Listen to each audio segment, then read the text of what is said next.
전도서는 BC 935년경에 말년의 솔로몬이 그의 지혜를 담아서 쓴 성경입니다.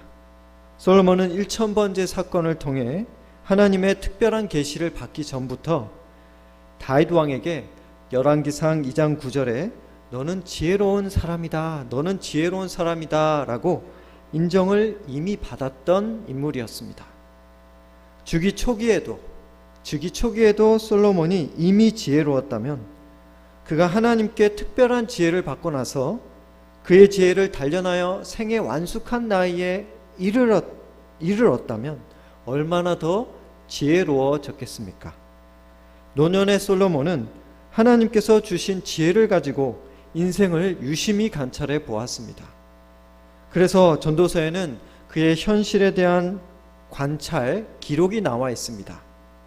한편 그저 객관적인 사실에 대한 관찰뿐만이 아니라 솔로몬은 그 현실 속에 작용하고 있는 신앙의 원리에 대해서도 말했습니다. 그래서 전도서에는 두 가지가 기록되어 있습니다. 하나는 현실입니다. 그리고 또 하나는 그 현실 속에 작용하는 믿음의 원리입니다.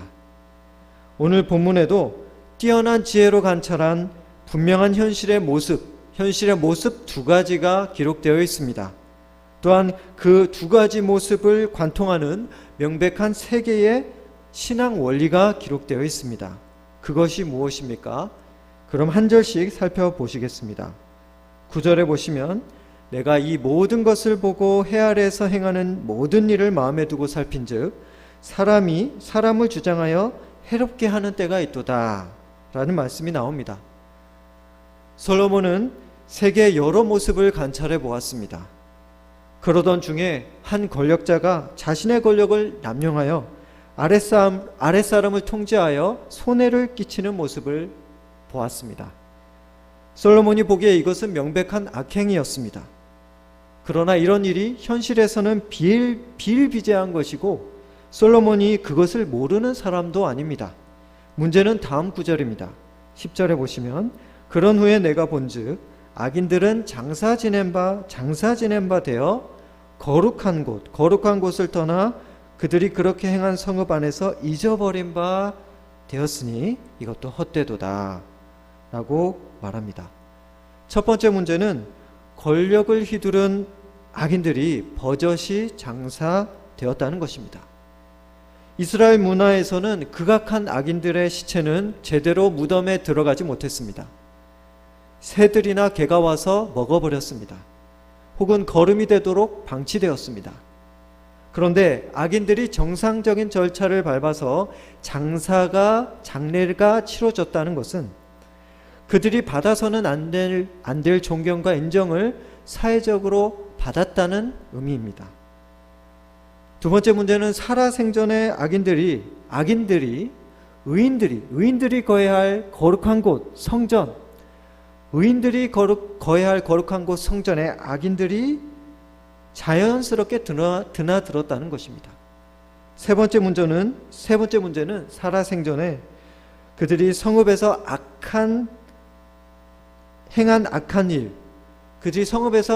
행한 악한 일이 있었는데 그들이 정작 죽고 나자 더 이상 세상 사람들이 기억조차 하지 않게 되었다는 것입니다.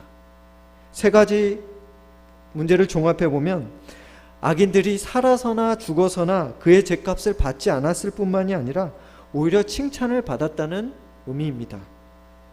악인들이 죗값을 받아 불행해져야 마땅한 것 아닙니까? 하나님의 공의가 어디 있습니까? 솔로몬은 정의롭지 못한 현실을 관찰한 후에 평가를 내립니다. 이것이 헛되도다 라고 말입니다. 10절 끝에 나오는 이 헛되도다라는 표현은 어떤 의미가 있습니까? 헛되다라는 뜻은 전도서 전체에서도 매우 중요해서 함께 한번 살펴보겠습니다.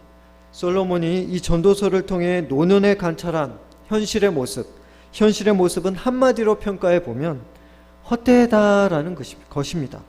그래서 오늘 본문뿐만이 아니라 전도서 전체에서 헛되다라는 말이 38번 나옵니다. 그렇다면 현실이 헛되다니 무슨 말입니까? 솔로몬의 이 표현 헛되다는 것은 크게 세 가지 의미를 가집니다. 첫째, 허무하다. 둘째, 부조리해 보인다. 셋째, 하나님의 뜻을 알 수가 없다라는 것입니다. 지혜자 솔로몬이 파악한 현실의 첫 번째 모습은 덧없고 일시적이며 의미가 없어 보여서 허무한 것이었습니다. 둘째로 죄로 인해 저주를 받았기에 부조리해진 것이었습니다. 마지막으로 그의 눈에 비친 현실은 하나님의 뜻을 명확히 말해주지 않는 것이었습니다. 아무리 현실을 놓고 자신의 지혜로운 머리를 사용해 보아도 그렇게 현실을 만들어 가시는 하나님의 뜻과 이유를 발견하기가 어려웠습니다. 그래서 현실을 이해할 수 없는 것으로 솔로몬은 결론 짓습니다. 이렇게 분류해 보면 10절에 헛되다는 것은 어떤 의미가 있습니까? 공의가 제대로 시행되지 않아서 그런 현실이 부조리해 보인다는 뜻입니다. 악이 제대로 심판받지 않기에 정의롭게 살아가는 자들의 인생이 오히려 의미가 없어 보인다는 뜻입니다. 또한 공의를 제대로 시행하지 않고 계시는 하나님의 의중을 알 수 없다는 뜻입니다. 솔로몬은 그래서 공의가 속히 집행되어야 할 필요를 느끼고 말합니다. 11절입니다. 악한 일에 관한 징벌이 속히 실행되지 아니하므로 인생들이 악을 행하는 데에 마음이 담대하도다.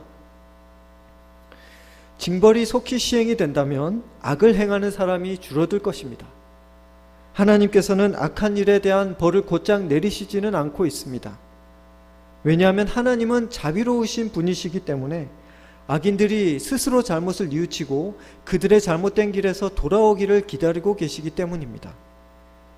그러나 악인들은 이런 하나님의 인내를 악용하여 악을 행하는 데에 용기를 내고 있습니다. 솔로몬은 이런 현실에 대해서 안타까워합니다. 강제적인 법 자체는 사람의 악한 마음을 바꿀 수는 없습니다. 그러나 엄격한 징벌은 악한 범죄를 저지르고자 하는 사람의 무모한 담력을 억누를 수 있습니다. 악인들은 처벌이 두려워서 함부로 죄를 짓지 않으려고 하기 때문입니다. 솔로몬은 악인들이 담대히 죄를 짓는 모습을 보고 한탄하고 있습니다. 그리고 이어지는 구절 앞부분에서는 부조리한 다른 모습이 나옵니다. 그것이 무엇입니까? 12절 앞부분에 보시면 죄인은 100번이나 악을 행하고도 장수하거니와. 죄인들이 오히려 잘 된다는 것입니다. 죄인들이 처벌을 받는 것까지는 바라지 않더라도 잘 되지는 않아야 되는 거 아닙니까? 죄인들은 심지어 죄를 100번이나 저지르고도 오래 산답니다. 여기서 100번은 죄악의 정도를 뜻합니다. 죄인들은 매우 심하게 죄를 짓는다는 뜻입니다. 종합해보면 지혜자 솔로몬이 파악한 현실의 첫 번째 큰 문제점은 죄인들이 합당한 벌을 받지 않고 자신의 가오에 대해서 세상 사람들이 눈감아주며 오히려 세간의 칭찬과 존경을 받고 오래 살기까지 한다는 것입니다. 그렇다면 여기에 하나님의 공의는 어디 있습니까? 그럼 솔로몬과 성경은 지금 하나님의 통치에 대한 무능력을 고발하고 있는 것입니까? 우리 하나님이 공의를 세우실 능력이 없는 분이십니까? 그렇지 않습니다. 아까 제가 말씀드렸었습니다. 솔로몬은 자신의 지혜와 안목으로 먼저 현실에 대해서 말하고 있습니다. 그러나 곧 바로 그 현실 속에서 일하시는 하나님의 신앙 원리에 대해서도 언급하고 있습니다. 솔로몬은 12절 후반부에서 그가 믿는 바에 대해서 어떻게 말하고 있습니까? 12절 뒷부분에 보시면 또한 내가 아노니 하나님을 경외하며 그를 경외하는 자들은 잘 될 것이요. 솔로몬은 하나님을 경외하는 자들이 잘 된다고 말합니다. 잘 되는 사람이 누구입니까? 솔로몬은 경외라는 말을 강조하여 2번이나 언급하며 말합니다. 하나님을 경외하며 그를 경외하는 자들은 잘 될 것이요 라고 2번 강조하며 말합니다. 솔로몬은 누가 잘 될 것이라고 믿고 있습니까? 하나님을 경외하는 사람이 잘 될 것이다 라고 믿고 있습니다. 그렇다면 악인은 어떻게 될 것이라고 믿고 있습니까? 13절에 나옵니다. 악인은 잘 되지 못하며 장수하지 못하고 그날이 그림자와 같으리니 이는 하나님을 경외하지 아니함이니라. 솔로몬은 악인이 장수하지 못할 것이라고 믿고 있습니다. 마치 그림자가 해가 지면 땅에서 사라져버리듯이 악인의 삶이 땅에서 곧 사라지게 될 것이라고 말합니다. 다시 말해 악인들은 하나님을 경외하지 않기 때문에 잘 되지 못하고 오래 살지 못할 것이라고 말합니다. 솔로몬은 9절에서 일반적인 관점에서 보면 모든 일을 마음에 두고 살펴보았더니 일반적으로 살펴보았더니 악인들이 잘되고 장수하는 것처럼 보였다라고 하였습니다. 그러나 12절에 보시면 이런 표현이 나오죠. 또한 내가 아노니라고 말하면서 그의 확신 있는 믿음을 표현하는데, 그럼에도 불구하고 실제로는 하나님을 경외하는 자가 잘되며 악인들은 잘되지 못한다라고 결론을 짓습니다. 결론적으로 오늘 본문에서 솔로몬이 파악한 첫 번째 문제점은 악인이 잘나가 보이는 문제점이었습니다. 그리고 그것에 대한 솔로몬의 신앙적인 대답은 실제로는 악인이 망해가는 것이며 하나님을 경외하는 자가 잘되고 있는 것이다 라고 말하고 있습니다. 솔로몬은 고백합니다. 세상 사람이 일반적으로 보기에는 오히려 악인이 잘되고 장수하는 것처럼 보일 것입니다. 그러나 신앙의 눈으로 보면 오히려 악인이 잘되지 못할 것이고 장수하지도 못할 것입니다. 왜냐하면 그들은 하나님을 경외하지 않기 때문입니다.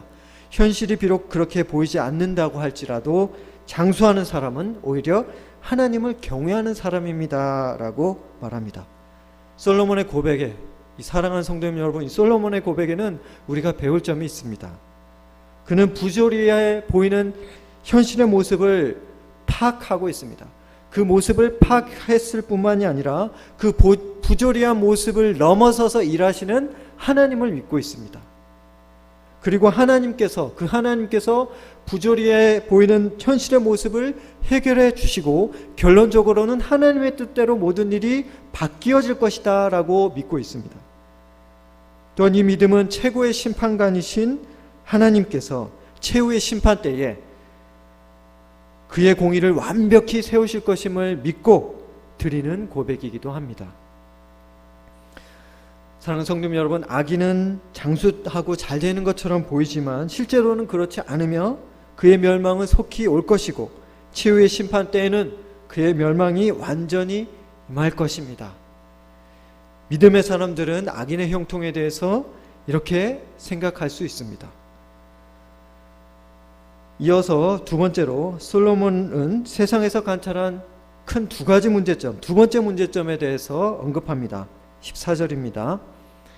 세상에서 행해지는 헛된 일이 있나니, 여기서도 헛된 일이 있다고 말합니다. 곧 악인들의 행위에 따라 벌을 받는 의인들도 있고 의인들의 행위에 따라 상을 받는 악인들도 있다는 것이라. 내가 이르노니 이것도 헛되도다 라고 말합니다. 악인들의 행위에 따라 의인들이 벌을 받고 의인들의 행위에 따라 상을 악인들이 받는다고 말합니다. 본문에 나타난 솔로몬이 파악한 두 번째 문제점은 의인이 악을 저지른 사람처럼 벌을 받고 악인이 선을 행한 사람처럼 상을 받는다는 것입니다. 상식적으로 보면 의인은 보통 쌓은 선에서 하나님께로부터 복을 받는 것이 정상입니다. 그리고 악인은 보통 쌓은 악에서 벌을 받습니다. 그러나 무슨 이유에서인지 예외적인 상황이 생깁니다. 예외적이면서도 반대되는 상황이죠. 노력을 했는데 결과는 반대로 나오는 것입니다. 솔로몬은 이런 예외적인 일이 생기는 것에 대해서 다시 한번 헛되다고 말합니다. 욥은 평생 여호와 앞에서 의로운 일을 행했건만 그에게 엄청난 저주가 닥쳤습니다. 올바른 믿음의 사람도 평생 선하게 살면서 무언가를 성취하기 위해서 노력하지만 때로는 그것을 얻지 못할 때가 있습니다. 오히려 비참한 상황에 처해질 때가 있습니다. 이런 것은 매우 부조리해 보이지 않습니까? 또한 이런 상황에 처한 신앙인은 하나님의 뜻을 알 수 없어 암담해질 것입니다. 결국 인생의 생사화복은 하나님께 달린 것이며 하나님께서는 각자에게 최선의 것을 주신다는 믿음이 이런 분들에게는 필요할 것입니다. 동일한 맥락에서 솔로몬은 말합니다. 15절에 보시면 이에 내가 희락을 찬양하노니 이는 사람이 먹고 마시고 즐거워하는 것보다 더 나은 것이 해 아래에는 없음이라. 하나님이 사람을 해 아래에서 살게 하신 날 동안 수고하는 일 중에 그러한 일이 그와 함께 있을 것이라 라고 말합니다. 사랑하는 성도님 여러분, 하나님께서는 모든 사람에게 각자에게 맞는 은혜를 주시고 계십니다. 그리고 모든 사람에게 공통적으로 주시는 것이 있습니다. 그것은 사람이 해 아래에서 사는 동안 평생 동안 수고할 만한 사명을 주시는 것입니다. 또한 그 수고를 통해서 주시는 기본적인 만족감과 즐거움입니다.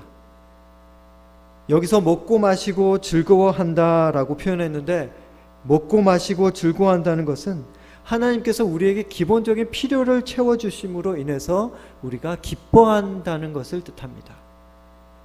솔로몬은 사람의 인생 동안 하나님이 주시는 희락이 그와 함께 할 것이라고 말합니다.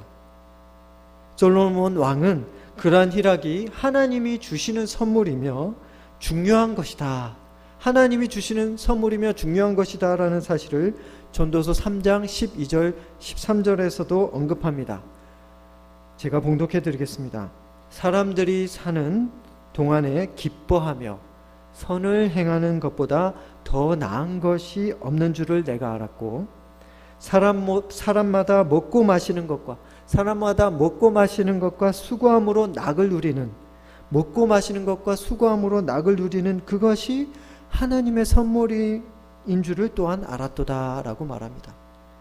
사람마다 먹고 마시는 것, 그리고 자신에게 주어진 것을 수고함으로 낙을 누리는 그것이 하나님의 선물이라고 솔로몬은 말하고 있습니다. 그러므로 우리는 하나님께서, 사랑하는 성도님 여러분, 그러므로 우리는 하나님께서 우리에게 기본적인 필요를 채워주신 것에 대해서 감사할 수 있어야 합니다. 또한 우리에게 이미 주어진 여러 가지 축복들에 대해서 하나님께 감사할 수 있어야 합니다. 다른 사람과 지나친 비교는 삼가야 합니다. 어떤 사람들은 자신이 평생 동안 노력한 꿈을 이루어 높은 자리에 오릅니다. 어떤 사람은 평생 동안 노력하여 부자가 되기도 합니다. 그리고 간혹 어떤 사람들은 그와 똑같이 노력했음에도 불구하고 그렇게 되지 못합니다. 아니면 정말 예외적으로 반대로 오히려 죄를 지은 사람처럼 노숙자나 죄수처럼 살아가게 되는 경우도 생깁니다. 이것은 매우 부조리해 보입니다. 그러나 우리는 어떤 풍족함에 처했든지 궁핍함에 처했든지 계속해서 선을 행해야 합니다. 그리고 선한 꿈을 계속하여 추구하여야 합니다. 그런데 동시에 우리가 행해야 할 것이 있습니다. 우리가 어떤 자리와 지위에 처했을지라도 하나님께서 현재 우리에게 주시는 기쁨을 발견하는 것입니다. 하나님께서 여전히 우리에게 공급해 주시는 것을 만족하며 그 만족감을 추구하는 것입니다. 하늘 아버지께서 여전히 채워주시는 일용할 양식으로 인해서 하나님께 감사드리는 것입니다. 사랑하는 성도님 여러분, 제왕 같은 권력을 가진 사람에게 어떤 것이 변함없는 위로가 될 수 있습니까? 세계 최대의 재력을 소유한 솔로몬 같은 사람에게 어떤 것이 그의 의미 있는 위로가 될 수 있겠습니까? 하나님께서 주신 한 끼의 양식, 하나님께서 주신 하루의 일터입니다. 이것은 변함없는 것이며 하나님께서 주신 것이기에 가치 있는 것입니다. 아무리 높은 위치에 있는 성공한 사람이라고 할지라도 그가 하나님을 제대로 믿고 있다면 그는 소소한 한 끼에도 하나님께서 주신 것임을 믿으며 그 소소한 한 끼에도 하루의 일터에도 감사할 수 있을 것입니다. 세상 사람들은 외적인 성취와 재물, 상과 벌에 대해서 일희일비합니다. 그러나 하나님을 경외하는 자들은 시편 1편의 말씀처럼 오만한 자리에 앉지 않는 사람입니다. 가욕을 부리지 않는 사람입니다. 하나님을 경외하는 자는 주기도문의 말씀처럼 일용할 양식을 하나님께 겸손히 구하는 사람입니다. 모든 것이 하나님께로부터 주어졌음을 알고 감사하는 사람입니다. 솔로몬은 지식에 있어서도 모든 것을 감히 알려고 가욕을 부리지 않습니다. 이에 대해서 16절 17절에서 말합니다. 내가 마음을 다하여 지혜를 알고자 하며 세상에서 행해지는 일을 보았는데 밤낮으로 자지 못하는 자도 있도다. 또 내가 하나님의 모든 행사를 살펴보니 해 아래에서 행해지는 일을 사람이 능히 알아낼 수 없도다. 사람이 아무리 애써 알아보려고 할지라도 능히 알지 못하나니 비록 지혜자가 아노라 할지라도 능히 알아내지 못하리로다. 한때 솔로몬도 마음을 다하여 지혜를 알고 지식을 찾고자 추구했습니다. 그러나 지혜를 추구하는 사람 중에 밤낮으로 자지 못하고 자지 못할 정도로 해답을 구하는 사람도 있었습니다. 그러나 그런다고 세상 만사를 깨달을 수는 없습니다. 솔로몬 해 아래에서 행해지는 일들의 모든 이치를 알 수 없다고 말합니다. 특별히 17절에서는 알 수 없다는 표현을 3번이나 써서 강조합니다. 살펴보니 해 아래에서 행해지는 일들을 사람이 능히 첫 번째로 알아낼 수 없도다. 사람이 아무리 애써 알아보려고 할지라도 둘째 능히 알지 못하나니 비록 지혜자가 아노라 할지라도 세 번째 능히 알아내지 못할지로다. 이렇게 3번을 써서 알 수 없음을 강조하고 있습니다. 신약시대의 사람들은 구약시대의 사람들보다 하나님의 계시에 대해서 더 많이 알게 되었습니다. 그렇다고 해서 우리가 하나님의 뜻에 대해서 모든 것을 알 수는 없습니다. 물론 우리는 하나님의 인도를 구해야 합니다. 그리고 우리의 삶의 중요한 일들이 어떻게 진행될지 하나님께 먼저 묻고 그 뜻을 구해야 합니다. 그러나 모든 일의 결과에 대해서 우리에게 하나님이 알려주시지 않으실 수도 있습니다. 모든 일의 과정에 대해서 그렇게 행하시는 이유를 우리가 알아내지 못할 수도 있습니다. 하나님께서 우리에게 이제 그만 알려고 하라 라고 하시면 우리는 알기를 포기할 수밖에 없습니다. 그러나 우리가 할 수 있는 것은 그럼에도 불구하고 하나님을 믿는 것입니다.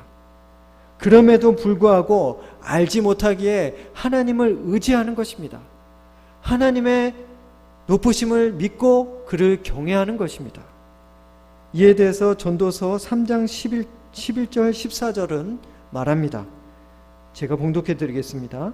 하나님이 모든 것을 지으시되 때를 따라 아름답게 하셨고 또 사람들에게는 영원을 사모하는 마음을 주셨느니라. 그러나 하나님이 하시는 일의 시종을 하나님이 하시는 일의 시작과 끝을 사람으로 측량할 수 없게 하셨도다. 하나님께서 행하시는 모든 것은 영원히 있을 것이라. 그 위에 더할 수도 없고 그것에서 덜할 수도 없나니 하나님이 이같이 행하심은 사람들이 그의 앞에서 경외하게 하려 하심인 줄을 내가 알았도다. 경외하게 하려 하심인 줄을 내가 알았도다 라고 말합니다. 하나님께서는 그분의 일의 시작과 끝을 사람이 모두 다 파악할 수 없게 하셨습니다. 그 이유는 우리가 그분을 더욱 경외하고 의지하게 하려 하심입니다. 신명기 29장 29절의 말씀처럼 감추어진 일, 하나님께서 우리에게 감추어 주시는 일, 비밀로 해두시는 일이 있는데 그 일은 하나님께 속하였다고 우리는 인정할 수 있어야 합니다. 우리는 오직 주님만을 경외하며 우리가 모든 것을 다 알지 못할지라도 하나님을 믿고 주의 인도하심을 구해야 하겠습니다. 다시 살펴보면 솔로몬이 파악한 현실의 큰 2가지 문제점, 두 번째 문제점은 무엇입니까? 드물게 의인이 벌을 받고 악인이 상을 받는 경우가 있다는 것입니다. 이에 대해 솔로몬이 제시한 지혜 답변은 2가지입니다. 첫째는 다른 사람에 비해서 자신이 원하는 만큼 상을 받지 못하는 사람이 있는데, 자신이 원하는 만큼, 자신이 노력한 만큼 상을 받지 못하는 사람이 있는데, 그렇다고 해도 그에게 제공하시는, 여전히 그에게 주시는 하나님의 은혜, 기본적인 은혜, 기본적인 필요를 제시해 주시고 지금까지 주셨던 그 은혜를 기억해 보라는 것입니다.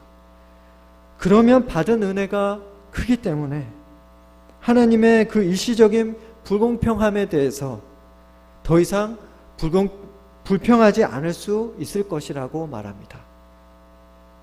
두 번째 솔로몬의 답변은 하나님께서 언뜻 보기에 불공평하게 행하시는 것 같습니다. 말도 안 되게 노력한 것에 대해서 오히려 반대로 주시는 것처럼 보일 때도 있습니다. 그러나 실제로는 그렇지 않으며 그렇게 행하시는 이유에 대해서 완벽하게 이해할 수 없을 때라도 하나님을 신뢰하라는 것입니다. 일의 시작과 끝을 하나님께서 인도하심을 믿고 하나님을 신뢰하고 경외하라는 것입니다. 오늘 전도서의 솔로몬은 그의 말년에 이르렀습니다. 그의 완숙한 지혜를 가지고 이 현실을 파악하여서 그 현실 속에서 일하시는 하나님의 신앙 원리에 대해서 우리에게 가르쳐주고 있습니다. 공의롭지 못한 현실을 그가 발견하고 문제를 제기합니다. 두 가지 문제점. 첫째는 악인이 잘 되어가는 문제점. 둘째는 의인이 벌을 받고 악인이 상을 받는 문제점. 즉 노력한 것에 비해서 반대로 결과가 나오는 문제입니다. 이에 대해서 솔로몬은 세 가지 신앙 원리를 답변을 제시해 줍니다. 첫째, 실제로는 하나님을 경외하는 자가 잘 되고 있으며 이것은 끝에 가서 종국에 가서 더욱 명백해질 것이라고 말합니다. 둘째, 하나님께서 주신 기본적인 은혜에 대해서 기뻐하는 사람이 되라. 기뻐하는 사람이 된다면 하나님의 은혜로 인해서 불평하는 그런 마음이 사라지게 될 것이다 라고 말합니다. 셋째, 때때로 아무리 노력하고 파악해 보려고 해도 이해되지 않는 그 결과가 나타날 수 있지만 그런 때는 더 이상 답을 알려고 하기보다 하나님을 믿고 그 일을 허락하신 하나님을 믿고 의지하라는 것입니다. 바라기는 주님을 신뢰하고 주님을 경외함으로 주님께로부터 참 형통의 축복을, 잘 되시는 복을 받으시는 저와 여러분이 되시기를 주님의 이름으로 부탁을 드립니다.